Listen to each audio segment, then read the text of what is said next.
Bonjour à toutes et à tous et bienvenue. On commence ce tour de la revue de l'actualité nationale et internationale. Alors les gars, en moins de 10 minutes, on va vous faire un petit résumé de l'actualité de la semaine. Alors aujourd'hui, la revue, on va la commencer avec la mort d'Idriss Déby. Alors tout a commencé lorsque les rebelles sont entrés sur le territoire tchadien en provenance de la Libye. D'après les renseignements, les rebelles ont fait une percée dans la ville de Maro, située à quelques 300 km de la capitale. Alors le maréchal Déby a décidé d'envoyer des renforts, mais les insurgés étaient bien armés, chose qui a poussé le président de l'île de se rendre lui-même sur le front afin de galvaniser ses troupes. Mais les conditions de son décès restent nébuleuses. Selon Confidentiel à Afrique, Mahatma Idriss Déby, son fils, serait opposé à l'idée que son père aille sur le front. Ce dernier a quitté nuitamment son palais sans informer ses généraux. Et d'après des infos, Idriss Déby aurait reçu 2 balles sur le dos dans la confusion des assauts. Tout cela s'est passé lors d'une rencontre entre Déby et les chefs des FARC, c'est-à-dire les rebelles, lors d'une rencontre qui s'est dégénérée, provoquant ainsi la mort de Déby et 4 de ses généraux. Des rumeurs qui circulent disant que Déby aurait été lâché par la France, puisque plusieurs coups de fil téléphoniques pour une assistance militaire contre l'avancée des rebelles ont été sans réponse. Paris aurait pris ses distances et Washington avait déjà averti ses ressortissants de quitter le territoire tchadien. Alors, et son épouse Ina Déby aurait été aperçue au Cameroun selon des rumeurs. Et d'ailleurs, le conseil militaire de transition mené par le fils Déby a été rejeté par les rebelles qui menacent déjà d'envahir N'Djamena et demande à la France de garder une neutralité sur cette affaire. En plus, certains militaires menacent déjà de rejoindre le groupe de rebelles, puisque plusieurs parmi d'entre les militaires seraient opposés à l'idée d'une transition militaire montée par le fils de Déby. Et son fils, Mahatma Idriss Déby, a reçu plusieurs condoléances des présidents de plusieurs pays, notamment celles de la France, des États-Unis et du Sénégal. On enchaîne avec l'autre actualité de la semaine. Il s'agit du conseil présidentiel qui s'est tenu à Diamniadio dédié à l'emploi des jeunes, autrement dit en Wolof Royundawi. Durant cette rencontre avec le président de la République, les jeunes ont exposé au chef de l'État leurs doléances et leurs recommandations auxquelles le chef de l'État a promis d'y apporter des solutions.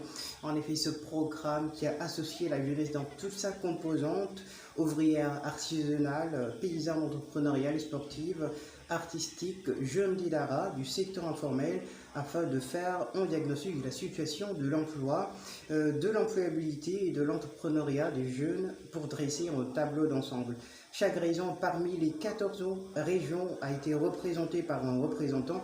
Et pour enfin terminer avec la fausse note de Baïnogo, représentant des jeunes de Kaffrine, ce dernier chargé d'exposer les doléances des Kaffrinois au chef de l'État a fait l'inattendu, puisqu'à la surprise de tout le monde, il a fait savoir au chef de l'État qu'à Kaffrine tout est nickel et que les jeunes n'avaient pas de doléances, donc au Lepogango. Suite à cela, il a reçu un tsunami de critiques de ses amis qui l'ont désavoué à travers les médias et sur les réseaux sociaux. Et d'ailleurs, il a été sujet de moquerie aussi lorsque des images ont été partagé sur Facebook montrant des villes kaffrinoises futuristes, peut-être en l'an 2050, 2060, on ne sait jamais, mais le plus marrant dans tout cela, c'est que le quartier dans lequel habite Baïnogo n'a pas changé du tout, alors il est donc resté intact.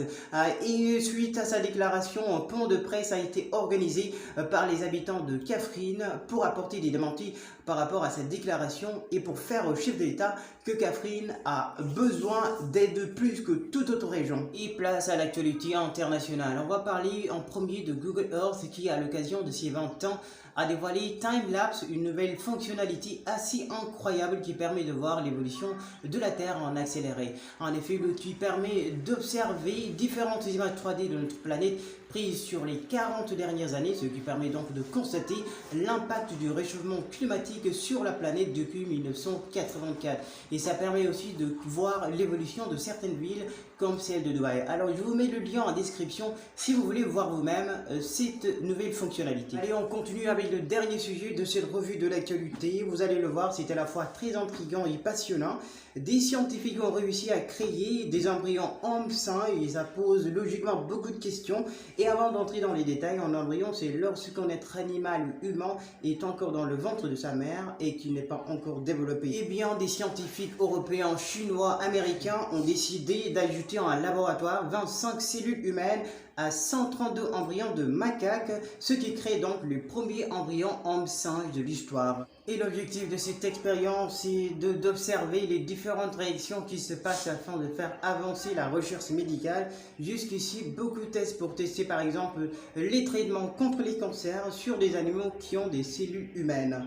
Et l'objectif derrière la création des embryons homme-animal, c'est de produire des organes humains dans des animaux pour éviter les pénuries d'organes et donc soigner des humains dont les organes ne fonctionnent plus et qui doivent donc être greffés. Et l'animal serait modifié de façon à ce qu'il naisse avec des organes humains à la place de l'organe animal, par exemple avec un foie humain ou avec un rein humain, histoire de les utiliser et de le greffer à l'homme si besoin. Ces recherches font énormément de débat car d'un côté il y a ceux qui défendent les progrès scientifiques et de l'autre il y a ceux qui alertent sur les risques dangereux de cette pratique. Car selon eux, il y a le risque de créer une nouvelle infection qui se transmet des animaux à l'homme. Il y a aussi le risque que l'animal ressemble peu à peu à un humain. Il y a aussi le risque que les animaux développent une conscience humaine en injectant par exemple des cellules humaines à un cerveau de singe.